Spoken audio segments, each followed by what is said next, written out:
जय हिंद बच्चों, इस समय आप लोग महामना इंस्टीट्यूट के यूट्यूब चैनल से जुड़े हुए हैं और इस चैनल में मैं आप सबका स्वागत करता हूं। आज हम लोग class 9th chemistry Hindi medium NCERT book के 3rd चैप्टर परमाणु एवं अणु के अंतर्गत हम लोग तत्वों के अणु पढ़ने जा रहे हैं।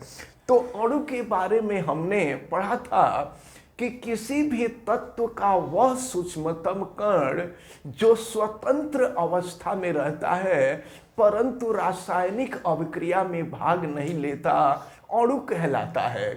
और फिर हमने आपको बताया था कि जब एक ही तत्व के एक या एक से अधिक परमाणु निश्चित अनुपात में संयुक्त होते हैं तो संयुक्त हो करके अणु का निर्माण करते हैं। अब हम आपको बता दें कि अणु जो होते हैं ये 3 प्रकार के होते हैं।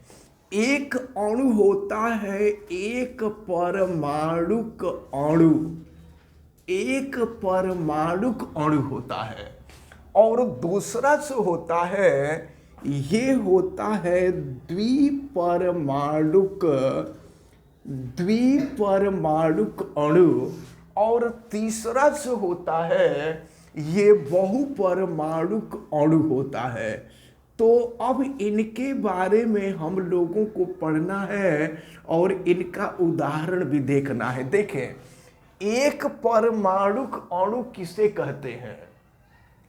तो ऐसा अणु जिसमें उस तत्व का केवल एक परमाणु उपस्थित हो उसे हम एक परमाणुक अणु कहते हैं। जैसे उदाहरण के तौर पर हम देखें तो आर्गन, यह आर्गन जहां कहीं भी आप लिखा देखेंगे ना वहां पर यहाँ कुछ यानी कुछ नहीं हो इसका मतलब 1 हो गया।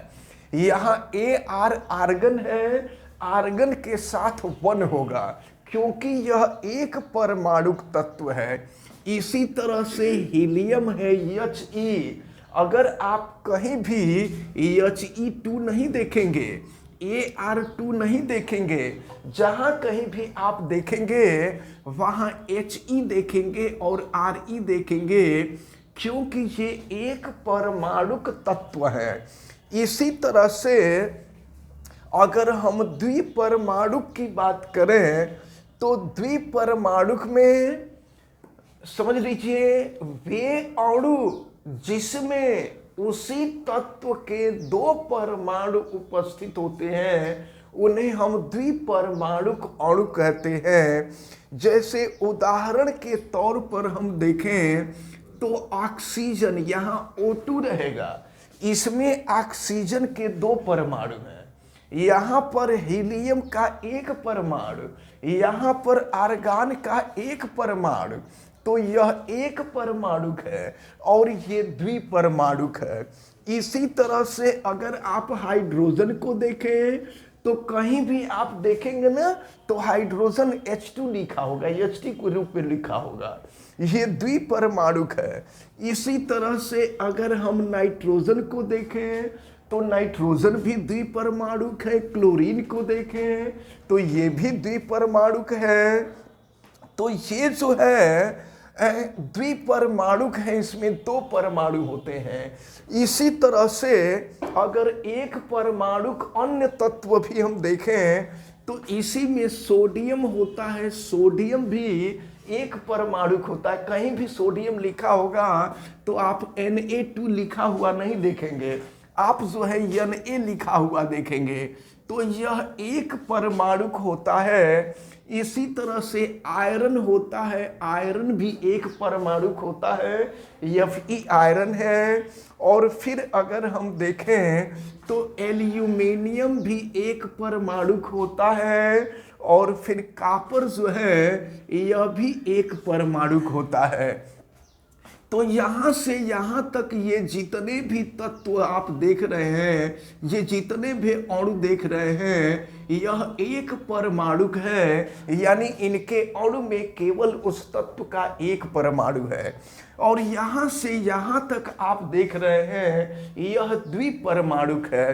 अब इसके बाद आता है बहुपरमाणुक अणु। तो बहुपरमाणु किसे कहते हैं? वह तत्व जिसके एक अणु में दो या दो से अधिक, दो न कह लीजिए, दो से अधिक कह लीजिए, कि वे तत्व जिसके एक अणु में दो से अधिक परमाणु होते हैं उन्हें हम बहुपरमाणुक अणु कहते हैं। उदाहरण के तौर पर अगर हम देखें तो फास्फोरस है, फास्फोरस P4 होता है।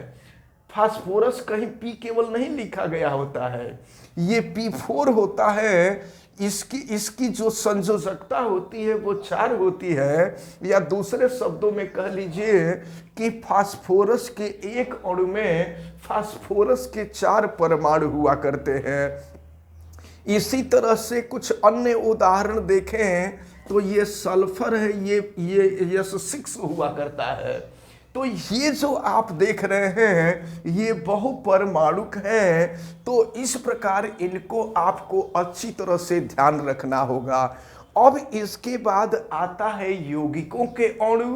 तो यौगिक की परिभाषा आपको बताई गई थी कि दो या दो से अधिक तत्व आपस में जब एक निश्चित अनुपात में संयुक्त होते हैं तो संयुक्त होकर के यौगिक का निर्माण करते हैं।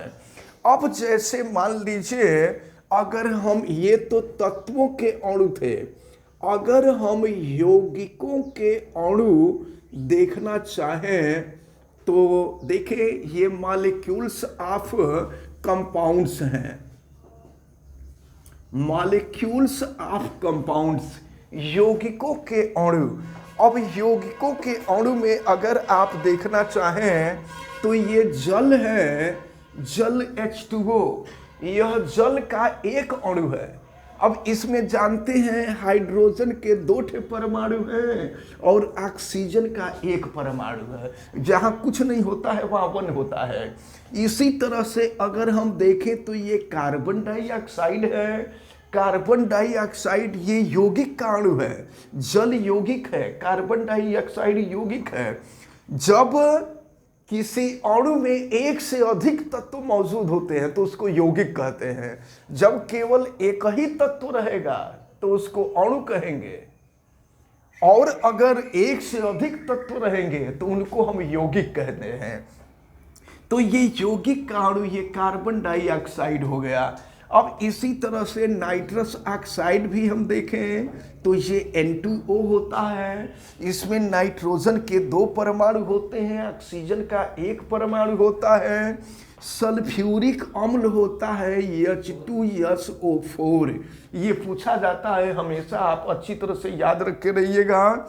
इसमें हाइड्रोजन के 2 परमाणु होते हैं, सल्फर का 1 परमाणु होता है और ऑक्सीजन के 4 परमाणु हुआ करते हैं। तो इसी तरह से ढेर सारे यौगिक आपको मिलेंगे।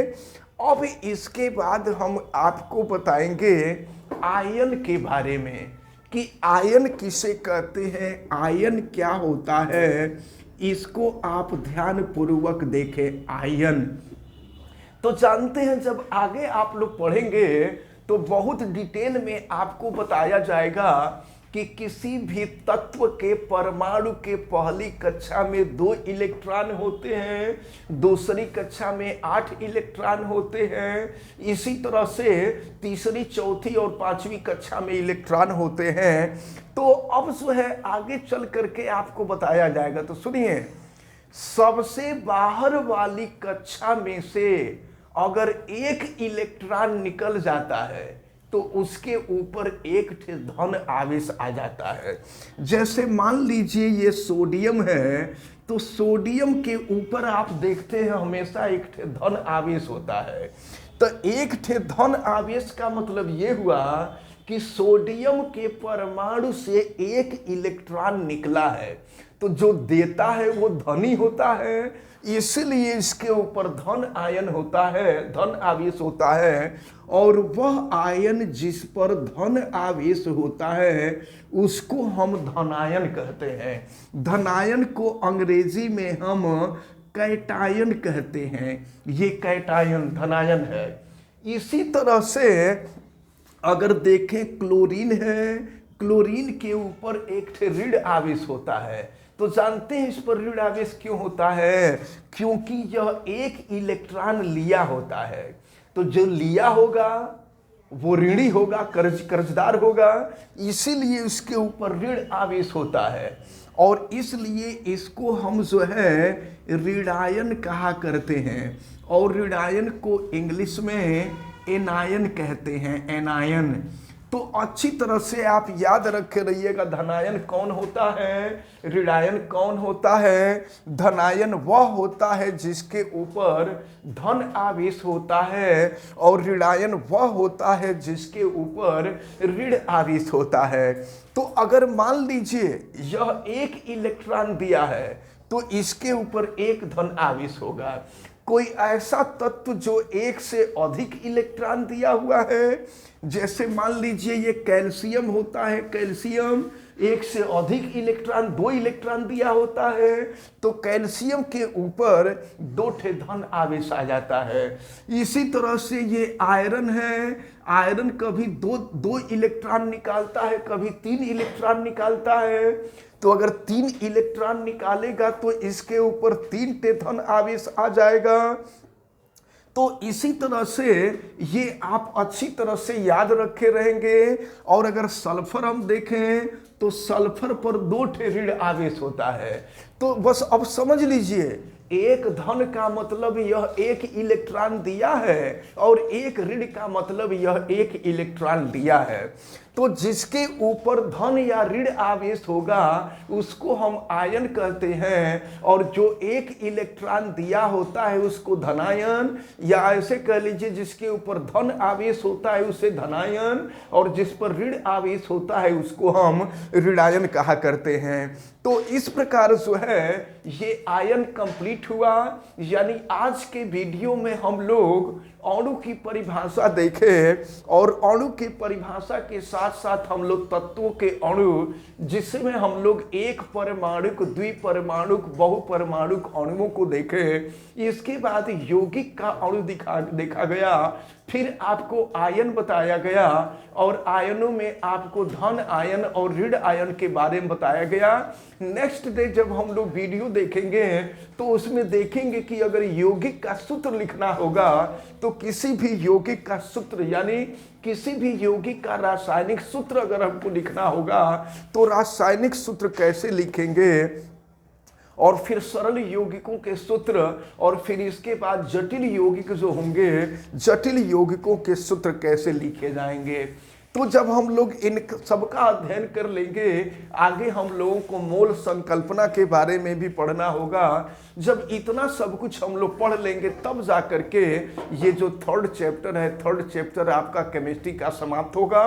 फिलहाल हमें उम्मीद है कि आज जितनी भी बातें आपको बताई गई हैं ये सारी बातें आपको अच्छी तरह से समझ में आई होंगी। आप वीडियो को लाइक जरूर कीजिएगा, चैनल पे नए हैं तो चैनल को सब्सक्राइब भी कर लीजिए, बेल आइकन को भी प्रेस करें। और अगर किसी प्रकार की कोई दिक्कत समझ में आती है तो आप हमें कमेंट करके बतावें। वीडियो को मैक्सिमम स्टूडेंट तक शेयर करें। आप सभी लोगों का बहुत बहुत धन्यवाद। जय हिंद।